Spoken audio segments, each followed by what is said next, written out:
Welcome you all to Climate Channel, Climate Conversation, Climate Actions Pathways, Episode 18 with Quamrul Chowdhury. Today we had a very rich panel of climate negotiators and also academics. We are going to discuss in our conversation today on G7 upcoming meeting on the eve of the Biodiversity Day from 20 and 21st of May. It will be a ministerial one, followed by G7 summit next month of the 7 head of the states and governments of G7 countries in Cornwall. Then we will have the virtual prolonged SB session for 3 weeks. It's a longest, it will be a longest session of the SBI and SABSTA for the first time in the history of climate change negotiation. Then we are going to have also G20 meeting. Then we will have pre-COP. Then ultimately in come November, Glasgow COP26. So it is a very crucial year, 2021. Of course, we have lapsed 2020 because of COVID, and still we are amid COVID. How best we can recover from COVID situation, and it has also triggered climate change everywhere, every corner of the planet. And there are also linkages we do need to force between biodiversity and also climate change, between desertification, biodiversity, and also climate change conventions. Because in Rio, before Rio, during INC days, Allan will bear me out that we had 3 Rio conventions crafted in New York, and also some of the negotiations in those days were held in Nairobi. Because we thought at that point of time of history that these linkages should be, but when we have finished the crafting of the conventions and entered into the implementation phase, we didn't keep that momentum. We didn't have that synergies. We have worked in silos: climate group, biodiversity group, and desertification group. In separate secretariat, in separate conventions, and that didn't yield the ultimate objective with which we have crafted these 3 Rio conventions in 91-92. So how best we can also force that unity is a huge challenge this year. This is a crucial year, and you have already seen the report prepared for Boris Johnson, the upcoming COP presidency, that Sir Nicholas Stern, he pleaded to raise the ambition substantially and leadership given by not only the host country but also G7. And he said that this is the last chance. And if we don't act now, then maybe he warned, Sir Nicholas Stern warned that we may lose a decade, especially the poorer countries of risk, and that will also hamper the growth of the world economy. and that we can't afford, he warned. And also we do require Marshall Plan type of ramp up of public finance, climate finance. Without that, we simply can't address climate catastrophe. We simply can't rescue the people in the most vulnerable countries on the ground, on the hook. We have to take them off the hook. How best we can do that? That is the huge, huge challenge of the climate negotiators. But our political masters should also guide us, should give the political momentum. That political momentum can we strike in G7 meeting, G7 ministerial meeting, and also upcoming G7 summit. Because without ramp up of climate finance, without ramp up of major ramp up of net zero ambition forwarded to 2030 to 2040 instead of 2050, 1.5 degree global temperature limit goal will not be achievable. So how best we can align the Paris Agreement target is essential, is of utmost importance. Without much ado, I would now like to request uh, Professor Allan Miller. He is sick. He had undergo a medical procedure, but still, because of his passion, he joined with their ill health. Professor Allan Miller. Well, thank you very much, Quamrul. It's a great delight to join you and to be with this distinguished group. There were a couple things I can briefly mention. Thank you for recognizing that I'm in a bit of a slightly shaky health at the moment. So I'll give you such comments as I can. My involvement actually preceded even the INC. I don't know, I think you know this. I started with Montreal Protocol in the late 70s. And I would categorize where we are as really two linked but separate discussions. The one on how can we reduce emissions fast enough to avoid breaking the 2 degree, ideally 1.5 degree goal set in Paris. And then secondly, addressing the needs for dealing with the most vulnerable, which I would amend what you said slightly, Quamrul, in saying that while more public finance will be critical, politically, we really face a tremendous challenge in attempting to shift very much the levels of public finance that we've seen for overseas development assistance for many decades.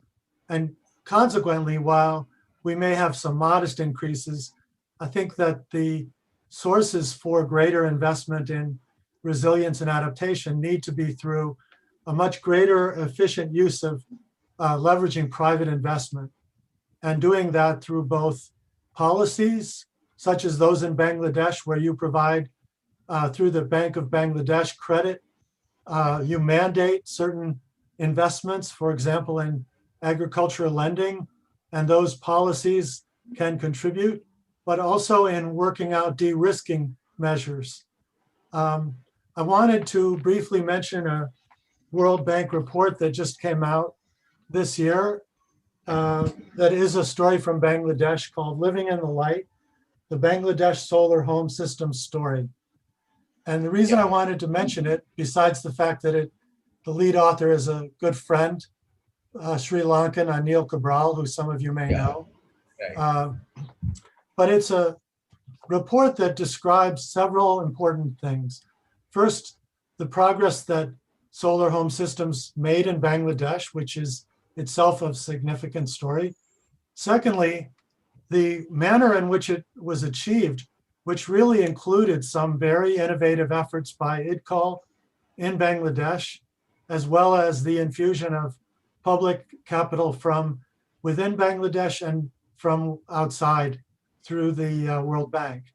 And I think that those kind of de-risking models will be extremely important in attempting to raise the levels of finance that are needed. So I hope that just to finish with a brief reference back to the Montreal Protocol, sometimes smaller is better. And I think those of us who've gone through, as you have, Quamrul, many years of the climate negotiations and seeing them now become happenings with tens of thousands of people and the leverage of numbers of people, in reality, sometimes smaller groups can achieve more. Yeah. And I think particularly we now need to focus especially on the short-lived climate pollutants, which can most effectively meet the 2 degree or even 1.5 degree goal. So this is the HFCs addressed in the Kigali Amendment, which the US and China have now said they're going to ratify. A methane agreement, which Vladimir Putin spoke about favorably just a few weeks ago. And then something as well on dealing with black carbon. And I think if we don't need the entire UNFCCC to agree around those short-lived climate pollutants. If we can ratchet those down, we will have given ourselves some time for the slower, more gradual reduction in warming that CO2 targets realistically can achieve. That even the countries who are saying 2040 now to achieve net zero, China, of course, at 2060, that still means that the reduction in warming from CO2 is not going to happen for decades. So my optimism would be that in these subsequent meetings, many meetings there will be over the course of this year, we'll have more action and not just talk. And that the action I would love to see more of would be and like many areas of the South Asian country, it's not connected to the electricity grid. But the sun has saved the day. 22 large solar panels in this field have created something known as a mini-grid. And the Bangladesh solar home story, electricity generated is stored in batteries.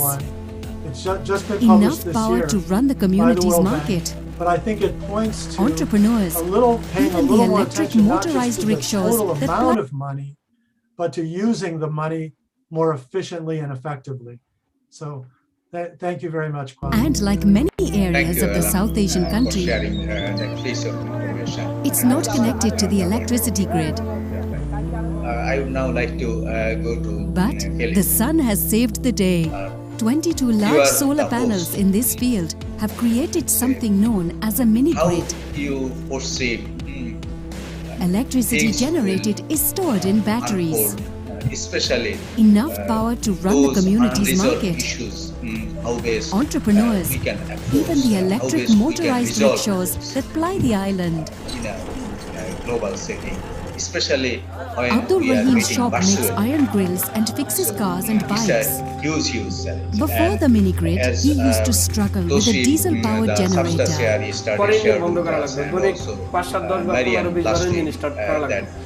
They are not going to discuss all the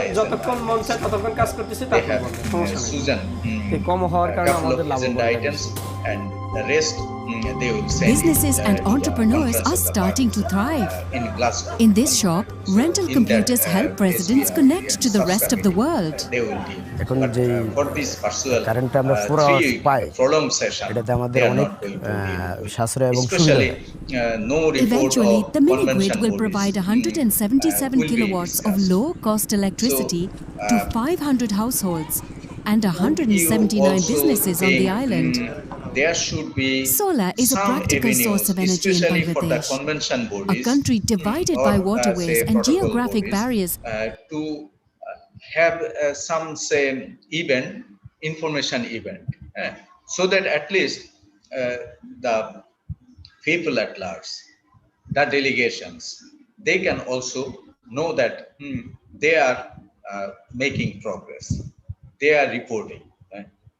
At least those pieces of information should be for the delegations and also for the observers, so that they can prepare themselves for the conference in Glasgow with full set of information, full set of reports. Felipe. Thank you, Quamrul, for the invitation again. And before I respond that question, that is kind of there is many points on that. I would like also to agree with something that Mr. Allan mentioned, that it's very important. The short life pollutants, it's very important for many developing countries that are their amount, the percentage on the global emission, it's not that big, but it is affecting very much the health and the economy of the country and in so many of the territories that we have. On the next steps and how to deal with information nodes and how the SABSTA and SBI share can deal with the next steps, it's an interesting question. I have very high expectation on the next session on June. I have seen the agenda items. I think it's quite balanced, which is something that many parties have asked us to bring up to the negotiation, because in later instances there are some items that they weren't there, or if they were, the time was not enough. So I think in this time it's going to be much better. The 3 weeks program will help us to have this time to prepare the parties to be more prepared and to discuss and to have more information on each of these topics. On the way that the chairs could move forward with the documents, I think they have in the documents that they already upload to the UNFCCC website. It appears that they are thinking on preparing some summaries, some notes that for some items before the June session, that will help us to have an idea of where we are. Which is very important. So because some parties could think that we are on A when probably other parties are thinking on B, and then it's a mixture of both, and it's going to be under the responsibility of the chair to bring up all these options, and this is very good to kind of move forward. And then after the discussion, to be able to capture all of these position and consideration and even the discussion would be very good and in the way that the chairs are able to capture in the best way. And then what can we do with this document will be part of ongoing discussion, which it's very important to be discussed also in a ministerial level, because then the governments and the ministries are in need to call to the other negotiators to work with these documents. They are the ones who have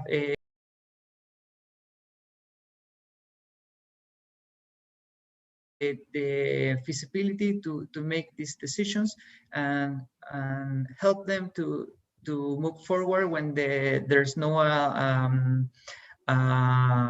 clear line to where we do need to move. So in this case, this G7 and any kind of ministerial instance is also very important for the negotiations, because at the end of the day, the availability to fulfill the final objective of the Paris Agreement needs to be achieved from a local level in each of our countries. Thank you. Thank you, Phil. So Manjeet, so what is your take? How do you foresee things will unfold in next couple of weeks? Yeah, thank you, Quamrul. Yeah, 2020 was a difficult year, and now the way the things are unfolding, particularly in our region, in South Asia, it seems like the situation is not going to improve anytime soon. But regardless of that, I think there were a lot of events that happened in 2020, which helps to keep up with the momentum. And now in 2021, to some extent now we have a little bit of formalized process of the May-June session, which is not a formal meeting producing a formal document, but at least to continue the process. And now with an understanding that now delaying this process because of COVID is not a solution. So I think now we have moved ahead. There is a lot to be done in this meeting.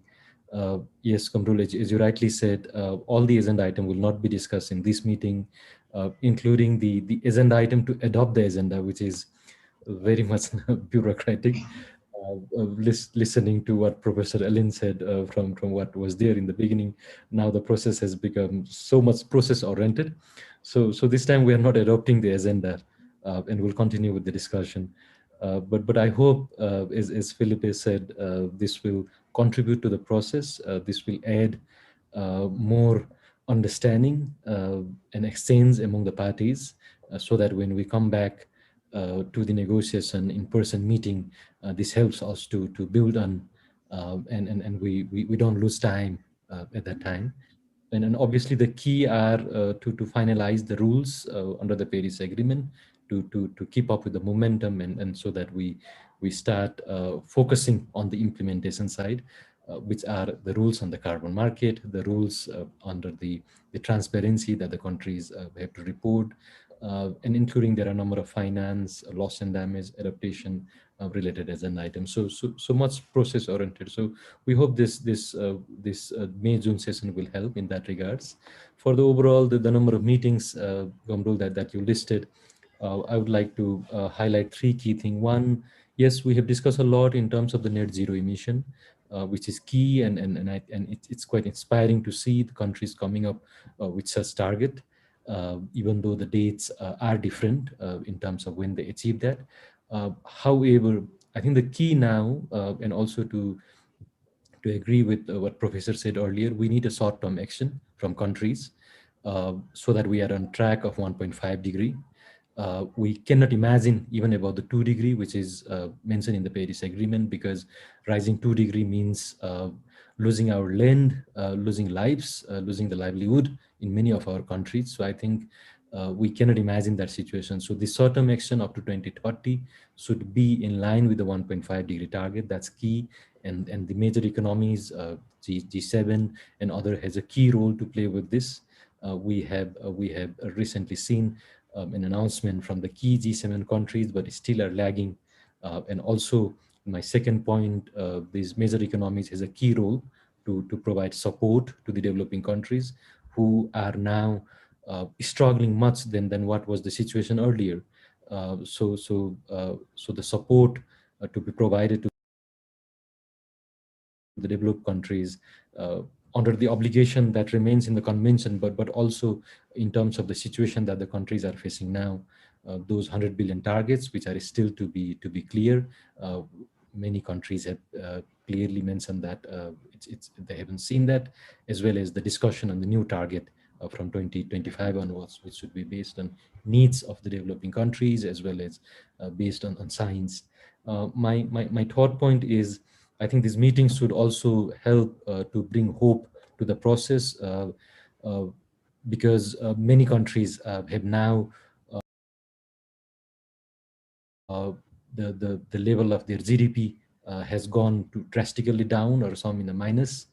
So I think there is much to support these countries. Just for example, I was just looking at the report that UN Trade and Development Office has recently published, which confirmed that 1/3 of the LDCs, least developed countries with whom I have been working closely, are expected to take 5 or more years to recover from the COVID-19 to their original GDP, which is already very low.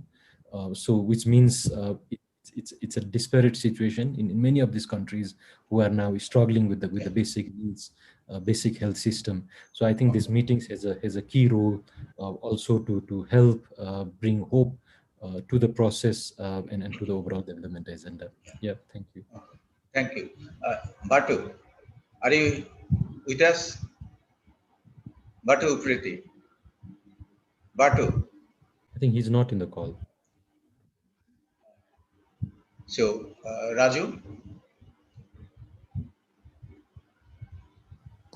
Raju Pandit Chetri. Thank you. What is your take?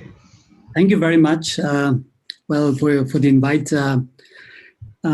For me, well, just going forward with this sessions, there are three things that I will just link it to. One, of course, the upcoming SP sessions, but also with the G7 meeting that's upcoming at the time of the SP session, but also linking it to the COP. Just to reiterate that the fact that the situation we're currently going through, I think already the sessions is coming very close at the end of this month and the first and second week of June.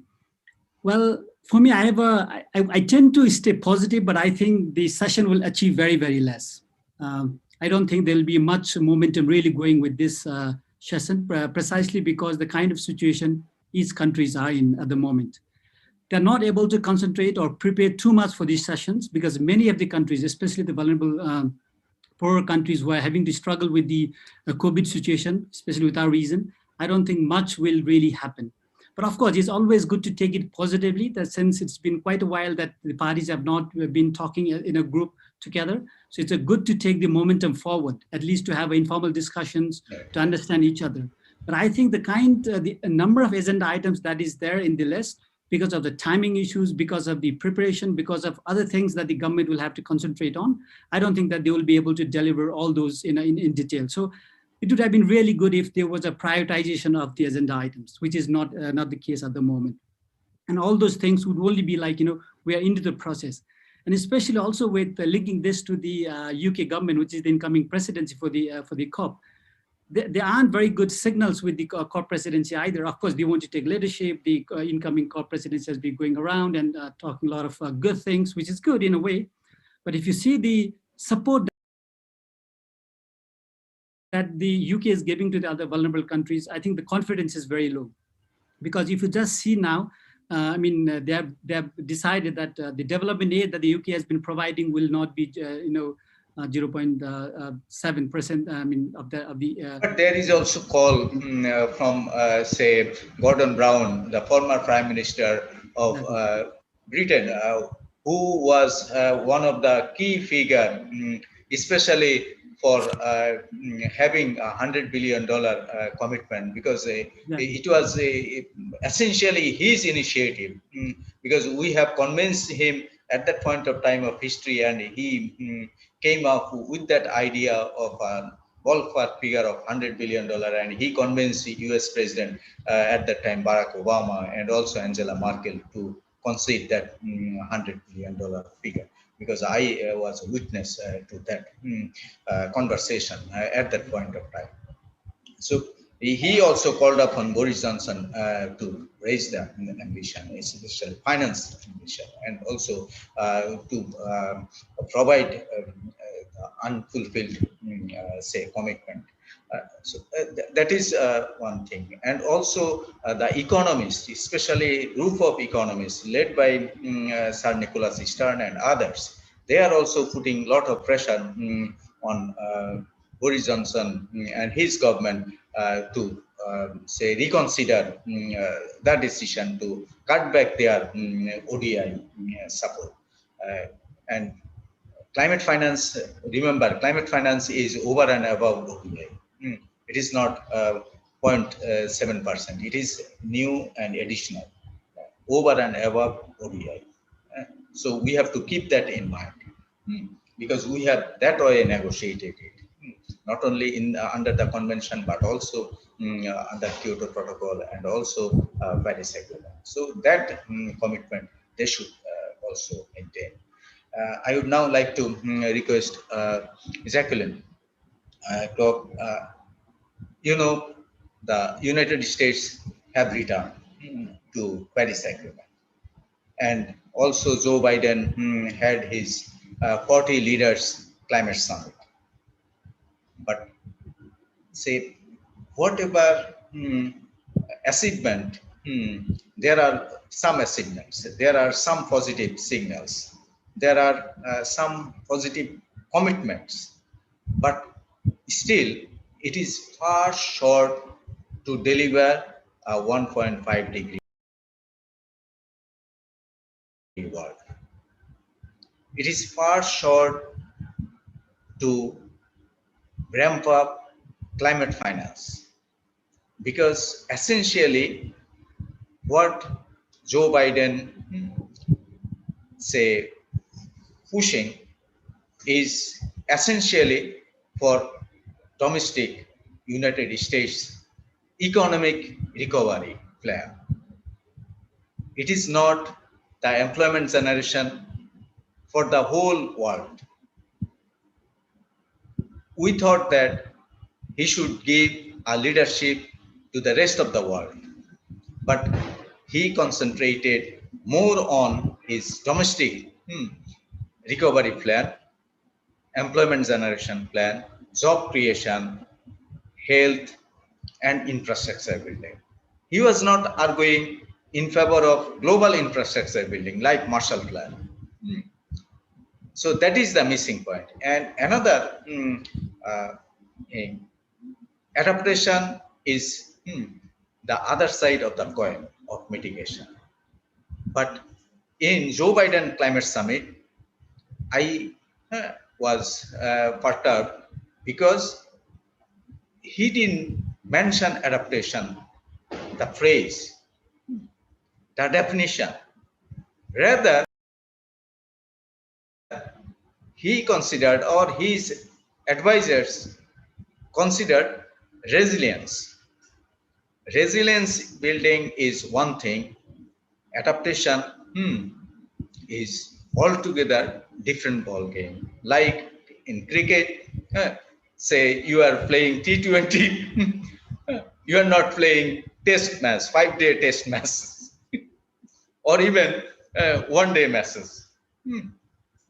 So that is the missing link in Joe Biden Climate Summit and also leadership. So we have to argue how best we can also sensitize, because I know Earth Institute or say Columbia University is a leading institution, especially hammering on the United States policy perspective. So how best you can also push from your front. Jacqueline. Well, thank you so much for inviting me. As you know, we now have built, are starting to build the climate school at Columbia University to ramp up our efforts, including our engagement efforts on these critical issues. It is at least heartening to see a Biden administration that is embracing more ambitious plans for the United States. I do believe that that ambition will and is already starting to translate into reorienting some of our foreign assistance. I've seen that at USAID and other organizations involved in US foreign assistance. So I do believe there will be an impact, and you will have a much more willing partner at these negotiations. You do have to understand that the US is in a very precarious position. We have a sort of nationalist populist, I wouldn't say populist, it's really a Senate, Congress. Right. And one of the things that the Biden administration is doing is really emphasizing the jobs that will come about with reorienting our economies and the benefits to public health. And I do think there is some lesson there for international negotiations. So what Manjeet was saying about, COVID shouldn't be an excuse to do anything. COVID should actually be an accelerant. If you think about where these zoonotic pandemics, which are increasing in frequency, are coming from, it's coming from our combined ecological destruction and our climate change, crisis, and our governance crisis, quite frankly, that we're not managing these. And we're failing with global cooperation, which is why we're in such difficulty right now. So COVID should be a warning and an accelerant for these conversations, not an excuse to move back in our ambition. So I think that that discourse should really be part of this. And I do think that, you know, it's really important to push both the United States and China, who may be competing somewhat for trying to look like, you know, global leaders on this now with the Biden administration. So I feel like that should be exploited. I am deeply concerned from my own work on the ground in places like Kenya, where I see that you have these very small numbers of climate projects, and then you have finance as usual going into infrastructure projects that are highly carbon intensive. So things like highways, for example. Even a coal mine was being planned in Kenya before Kenyan activists shut that down. And one of the things we saw was that, you know, all that vested interest in carbon intensive infrastructure are potentially like going to places like Kenya, to the global south, to continue to emit their carbon and, you know, lobby for projects that basically lock in carbon intensive development. So basically moving south. And so that question you know, to me raises the question of how do we create more accountability around not just more climate finance, but existing finance. Is there a way that we can start to talk about carbon intensity of the different kinds of assistance and foreign funds going into, you know, the global south? How can we start to create more accountability around that? So that is one thing that, you know, I would like to see somehow highlighted more. And then, is there a way to connect adaptation and mitigation more? You know, if you're failing on the mitigation side, you got to pay more on the adaptation side. Like that connection between failing now and the escalating costs, I think also needs to be something that's highlighted. So yeah, but I don't know if I've answered your question. I'll come back to you again. We're feeling more hopeful. Believe me. I will come back to you again. Okay, thank you. Okay. Professor Abdullah Shibli, say climate finance, as Jacqueline is also saying, in climate work, in climate negotiation, we have always been talking about climate finance in terms of so over and above ODA, not assistance. It is, say, as if it is the historical responsibility of the developed countries to support the developing country, to adapt and also for mitigation support. So this is over and above ODA. This is over and above, say, assistance. But this concept, say, now a little bit diluted. Now the developed countries try to say woo us in the form of bilateral assistance, in the form of because that bilateral negotiation, you can have your say influence, you can have that make traditional power plants and electrical grids expensive. And also, it is not trickling down.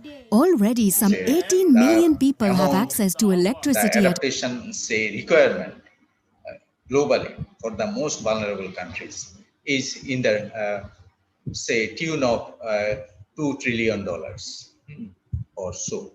Say, for mitigation in the developing countries, if we want to approach net zero, really, and seriously in the developing country, then it will require at least $3 trillion per annum.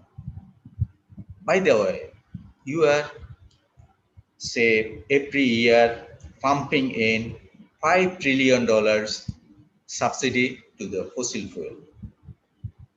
So why not you spend a portion of it for climate finance in the developing countries, in the most vulnerable countries, in the most affected countries?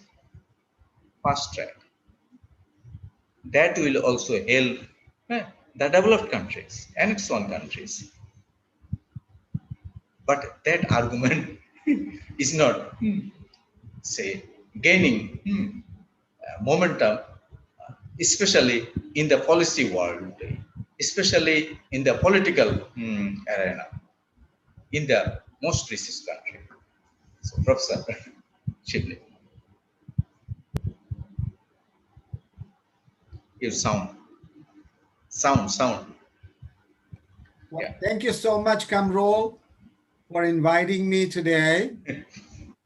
I'm honored that I have been able to join this distinguished panel for a discussion of very important issue. As you mentioned, I live in Boston, and I am a Bangladeshi. So I like to think, a very unique perspective. I will not dwell much on what Biden can do, even though in my column, a weekly column in the Daily Star, the Bangladeshi newspaper, I try to focus on what the G7 countries, and particularly my adopted homeland, the US, can do. And some of you, Jacqueline, Allan, and Manjeet, have said that USA should be the leader and take the leadership role again after 4 years of the no man's land. So USA can, regardless of the struggles we have here with COVID, economic recovery, and particularly the very delicate situation in which Joe Biden is now in, because the after effects of the Republican regime is still there. So he cannot go all out and call for escalating or ramping up the contribution to developing countries, because he has to justify it. And the electorate is still very uncertain. So with that in mind, I can say that I agree fully that mitigation as well as adaptation should now be ramped up, or even in the face of COVID, because COVID is the first priority, no question. I just came out with a new paper, and in it I said, even though we say COVID is a global public good, it hasn't yet gained acceptance. It has still to be considered from the countries that have the resources and the capability to provide assistance to the developing countries. So COVID assistance and climate assistance must go together. Why? Because as I think Manjeet or one of the other panelists said, that it will take 5 years for developing countries to get back on track. And they need money for that too. They will need assistance not only in ODI, but also to get the vaccination in full swing. We don't know whether the other variants are gonna just taper off or keep on mutating, and then we will be in this ongoing cycle of COVID emergencies, and everything else falls by the wayside. Climate is something that is climate change, and the crisis is going to stay. But if we put too much focus on the short term, the COVID adaptation, COVID mitigation, we will lose on the other side. So I, in my writing, in my own humble way, have been trying to get the leaders of G7, and I'm glad India is going there, because we have a good network with and connection with India, regardless of the fact that we don't like the Indians to come into Bangladesh now, because they will create, and that is the mood in Bangladesh. But we also have South Africa. They will raise their voice at G7 and say, look, here is what we need from you guys. Think ahead, because it is really, I hate to use the word win-win situation, but for developed countries, they can, looking into the future, see that their future and the developing world's future are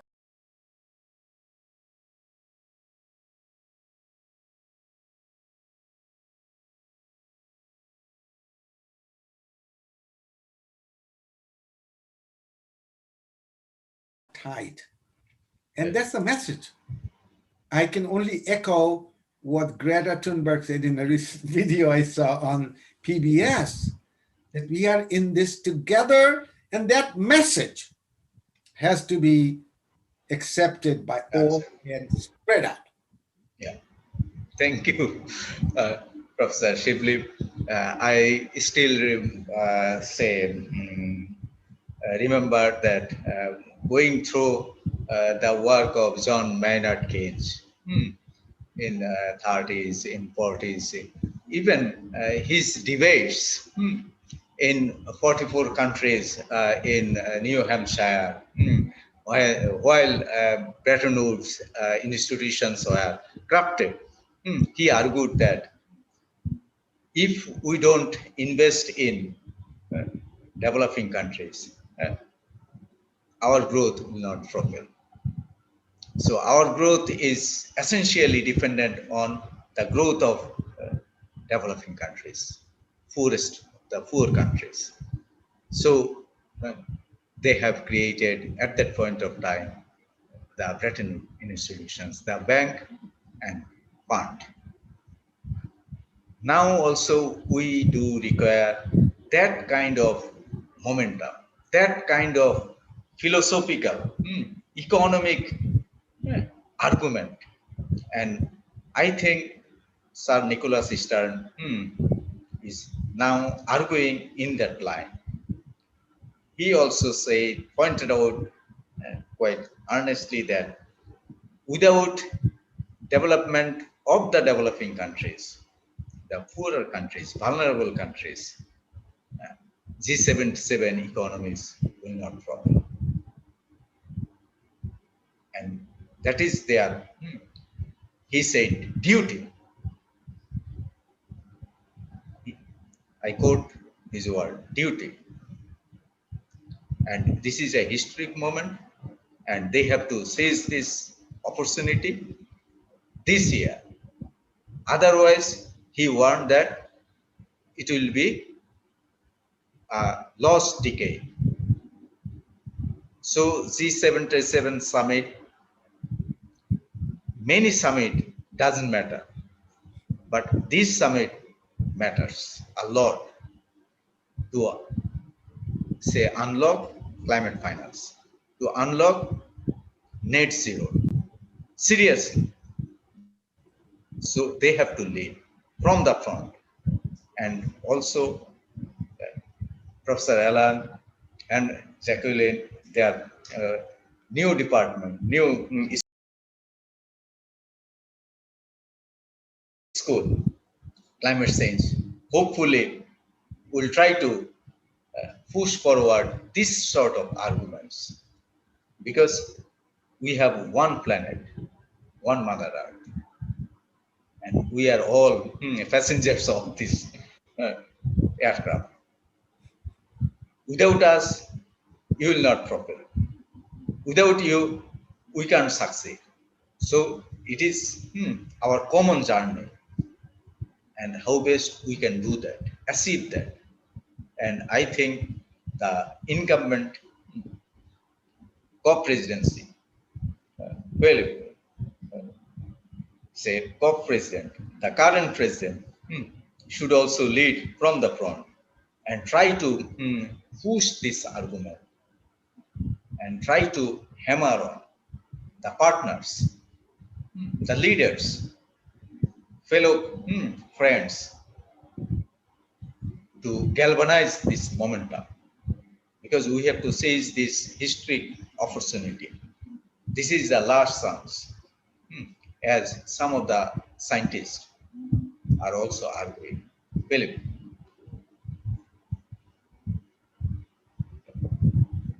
Felipe. Yes, sir. Sorry. And thank you again. Thank you again for the question. And I will apologize from now, because after this response, I will need to leave the call. So I'm sorry for that, but I need some. I have some. Yeah. Yes, you know. There are many things that has been discussed here, and there are some ideas that I cannot stop mentioning. And for, the topic about adaptation is a really important one for all the developing countries, and well, developed countries too. But and one thing that we're currently doing in Chile, and I think it's very important for all of our kind of countries, is to do to recognize the cost of inaction in adaptation, because that's the at this point it's one of the only way that we countries, regional governments, and local governments, we can understand the cost that we will have in the future if we don't implement measures for adaptation to become more resilient in time. And in the past, it has been very easy, more easy, I will say, easier, to work in mitigation, because in mitigation you have your cost efficient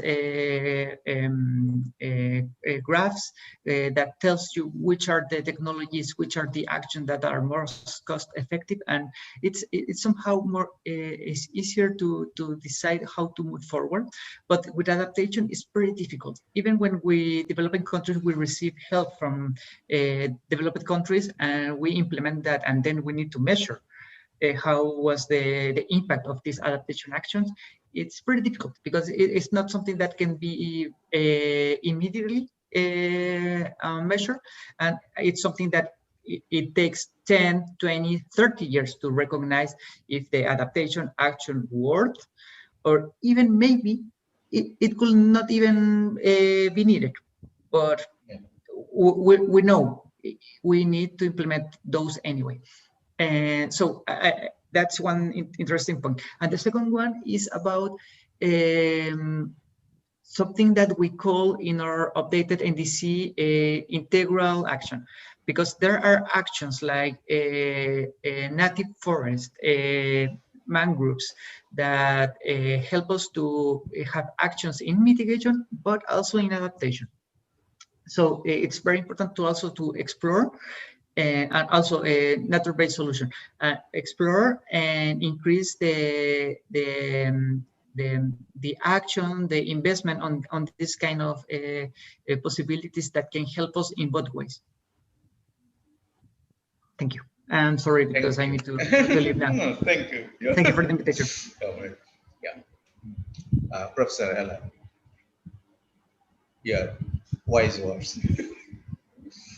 I was just very impressed by Felipe's remarks. I mean, I think, first of all, I'm recently been involved with nature-based solutions, and I'll provide a reference. There's a new report from the World Resources Institute, and I think this is a long neglected subject which has finally started to be taken much more seriously.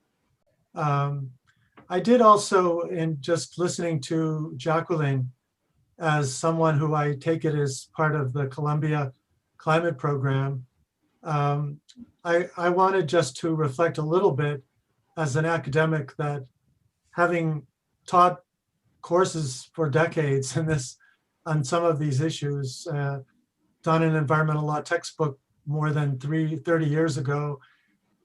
The students' awareness that I see now and in the last couple of years is extraordinary. There is a degree of readiness, if you will, among people of 18, 20, 25 years old that I have really never seen before. And if I was going to cite one reason for some optimism, frankly, it would really be that, and I'm happy to see Jacqueline nodding in agreement, because let's face it, this is a very depressing subject. And those of us who've worked on it for a long time have had to experience, frankly, a lot of failure. And it's been somewhat, we used to think of economics as a dismal profession. Well, I think climate change has overtaken economics as perhaps the most dismal profession. So I just wanted to say, if I could add anything, that it would be this awareness among younger people. And I think the challenge is that perhaps Quamrul already mentioned is just the time factor and the urgency. So I think we're really in this kind of seminal point where, on the one hand, we have more solutions being proposed, more initiatives being put in, more private sector interest. The financial community is finally waking up. We're seeing shareholder initiatives left and right against oil companies, but even some food companies now are really, so the awareness has emerged. The youthful activism is extraordinary. I just got notice of a new movie that's coming out on climate activists, which is extraordinary. It's a film with personal stories of young people willing literally to go to jail in support of their commitment to climate action. And so I think that is our greatest resource, if you will. That is our greatest hope. But the challenge is we've wasted so much time. We have this documented in Nathaniel Rich's book, Losing Earth, how close we were to action so many years ago, and we blew it. And we're now in this position where, as has been said, the costs of inaction are just horrifying. And yet we still, Jacqueline, I'm sure you've probably been getting references to this new Steve Koonin book that the Wall Street Journal is celebrating. Yet another book claiming, oh, there are so many uncertainties and the increase in extreme events. That doesn't establish causality. There's this whole litany, and you have voices like the Wall Street Journal who are still very widely read, who still have tremendous political influence and have really paralyzed the US political system to a great degree. So I guess I would just, my final words for this climate channel would just be, I think we are at this very seminal point. And the only thing I would say about these many meetings that we have as the year approaches is I'm less and less convinced that the fate of the world will be determined by the UNFCCC, quite frankly. They've had their chance. Christiana was great. I love Christiana. And she was a phenomenal executive secretary. Maybe we'll never have one as good again. She was first negotiator, climate negotiator then. Yeah, and she was an NGO. I first knew her as an NGO. But I think the world has changed in so many ways that this kind of top-down, bring some heads of state, we'll sort it out. It's not the way the world is working, and it will not be, if it is saved, it's not going to be that way. It's really going to be because there has just been this much broader appreciation. And like I say, you know, it's Greta times 1,000, man.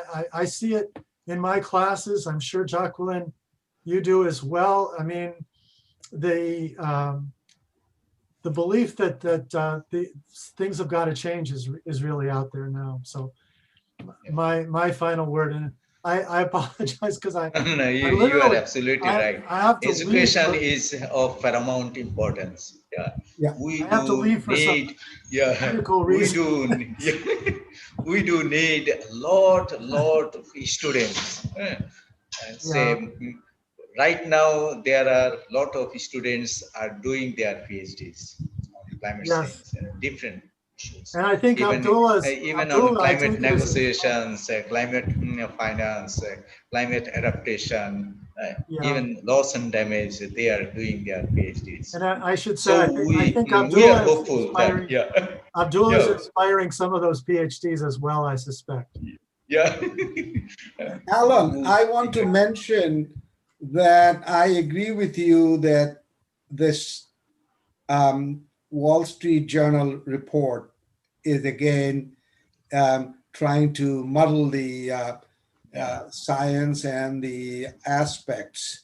But also one good thing about now in the post-pandemic, if I can use that term, situation and the way the public is now understanding the issue of uncertainty and what role it plays, that we need to take action.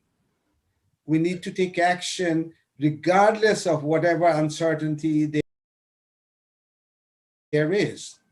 And one of my earlier mentors, Martin Weitzman, who writes phenomenal papers, and one of them I just see here, interpreting the economic of catastrophic climate change.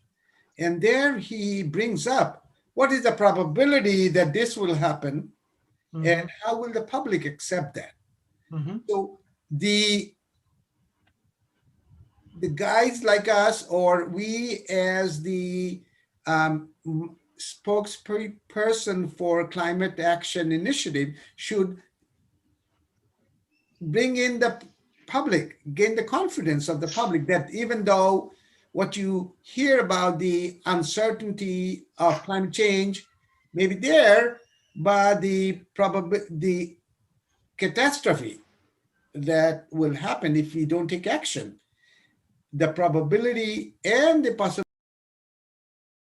possibility of that is going to be a disaster.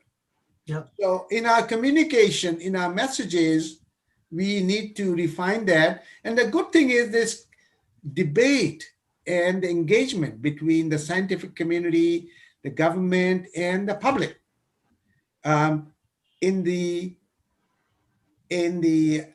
battle against COVID is giving us some experience, because there is vaccine hesitancy.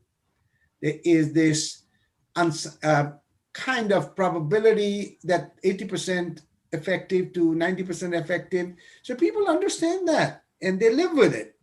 The important thing, danger that happens is the ground level. As you know, now vaccination has moved from the big centers to the local level. And the same with climate change. If the initiatives that are happening, even in my state of Massachusetts, where the national grid, the utility company is getting engaged, and there's a very consistent message. I can see that the public accept that. They accept that we will need to go for more sustainable or more energy sources that are in the long term less harmful to the climate. And even if there is a cost differential, that's an important point, between solar and between the carbon-based electric power, people are going to eventually come around. And with new, I have a very good friend in the United States, an engineer who has been working in renewable energy. And I asked him, hey, look, what is the future? He said, we are working on several fronts. And one of them is the battery or the technology that will allow us to have uninterrupted renewable energy. Because that's the other thing. People are hesitant because they say, oh, what if we don't have in our own rooftop the sun? Winter is here. So these are movements, these are changes that are happening on several different fronts. Public relations, technology, funding, and the other aspect, several aspects, as you all know.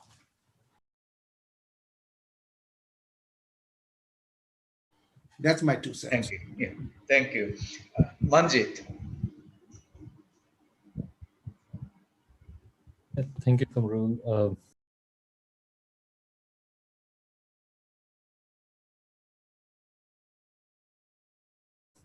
Yeah, I think a lot has been said, and I also have learned a lot. Very, very wise perspective. Just to add a few, I think the constituency with whom I'm working with, the least developed country group, I reflected earlier the context in terms of the COVID and the recovery in this country, which the need for climate action, we have been calling for this, and this country has been a part of process. I agree with Professor Miller that it's now it's not only the UNFCCC, but we need a broader movement and a different processes. Maybe that helps to contribute to this, and including the G7, G20, and many others. And we know the success in terms of the Montreal Protocol and other. However, I think it's also key for us to remember that many of these forums are not inclusive, like the UNFCCC. The voice of the vulnerable countries are not to that level.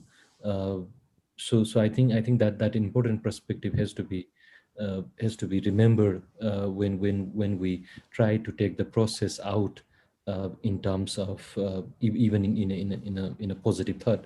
So because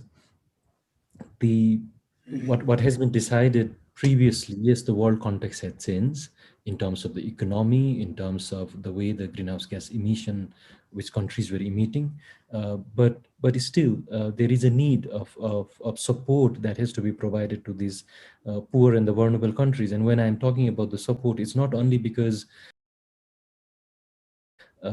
just for support, because if we don't support these countries, then the history will repeat. This country will do a same mistake which has been done by the countries who are developed now.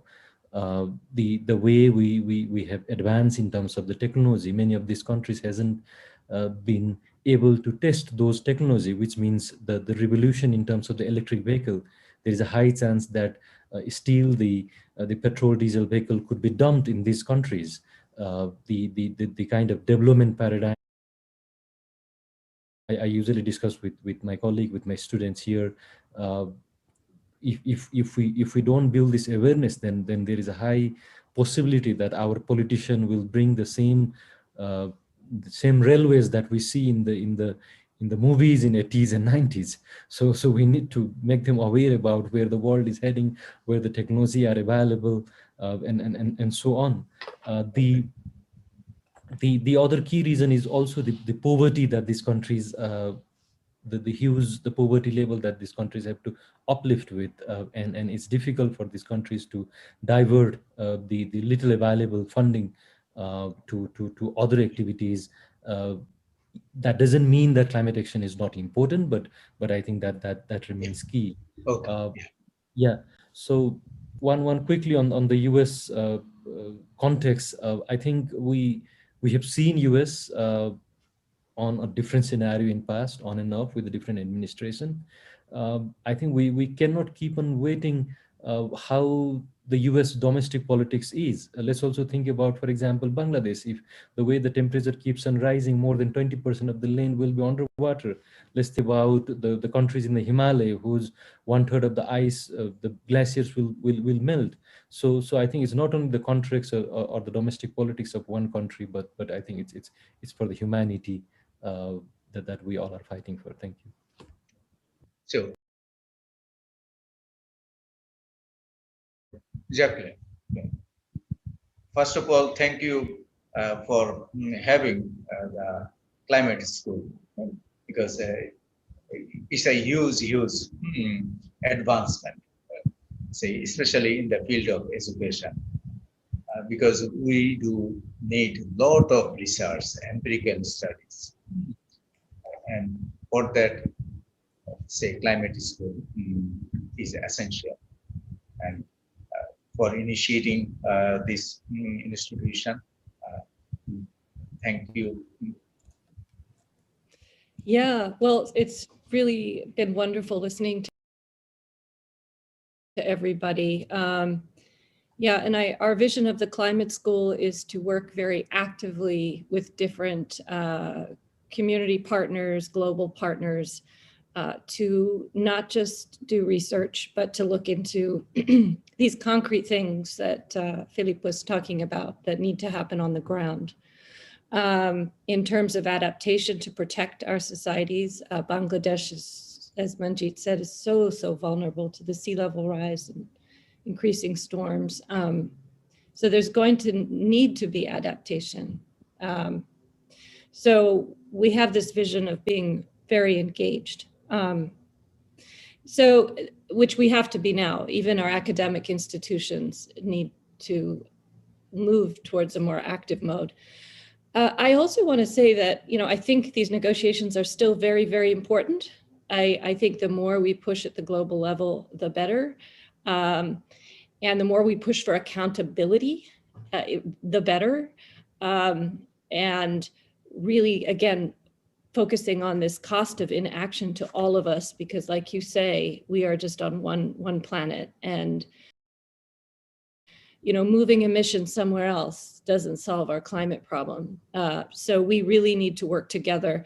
And the COVID example also shows that we need the global cooperation. We can do a lot for each other, but in the end, we need a global distribution of vaccines, and we need a fair vaccine manufacturing regime. And that means, coming to agreement on things like property right, intellectual property rights and things like that. So we cannot discount the global level. So I think go into these negotiations pushing hard. But at the same time, I think one thing we are learning is that climate clubs, so clusters of different countries working together, so the US working with India, Bangladesh, for example, could go very far with exchanges. Subnational cooperation of other kinds, also very important, city to city, other subnational units. One of my students did a wonderful study showing that actually California-Chinese cooperation, in fact, intensified over the Trump administration years and was very productive. So I think this theme of, we need to mobilize at all different levels and all our institutions is really important. And just again, coming back to climate finance, it can't be an add-on. We really need to mainstream climate and the costs of ecological destruction into our finance and our economic calculations. So there is not something like the ecology and nature, and then there's economics. In fact, what we're seeing with COVID, and again, I'll just end on this, that we need to emphasize that people are not understanding that it is the clash, the bringing in of wildlife into human societies because of our ecological destruction, and climate change that's going to change where species are and how we interact with them, and our economies, these farms, they're, of wildlife. And also climate-induced and also climate-induced economic and non-economic losses and damages. Yeah, so this COVID is not a thing that's aside from the thing we're talking about. In fact, this is a little glimpse into our future. So I would encourage you in these negotiations to not let COVID sideline. This is where we're at, and the damage is going to escalate if we don't, have more urgency on this. So I would encourage you and wish you very good, the negotiating for us, for the planet. With Jacqueline, with your optimism, we should end this episode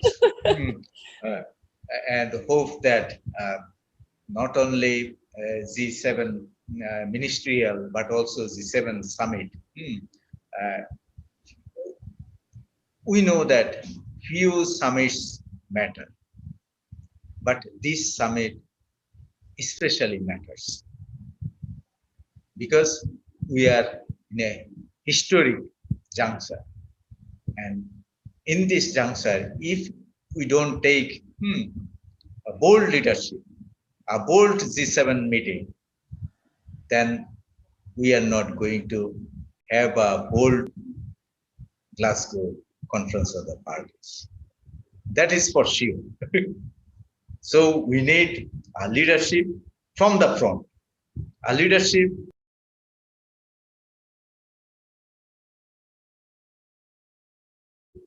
from USA, a leadership from United Kingdom and other countries.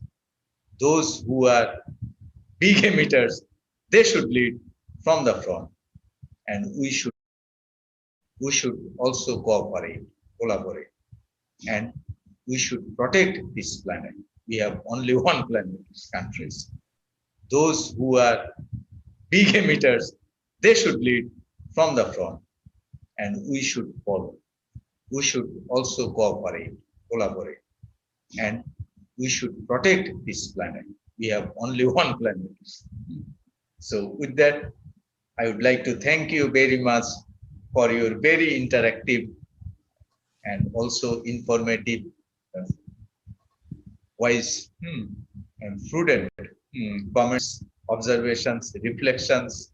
Thank you very, very much for joining this episode. And hopefully in one of our next episodes, you are going to share your reflection again. Thank you very much. Thank you, Quamrul. Thank you, Manjeet. Thank you, Jacqueline, and all the others, Sajid included. Thank you. Thank you. Stay well. But enjoy the rest of your weekend.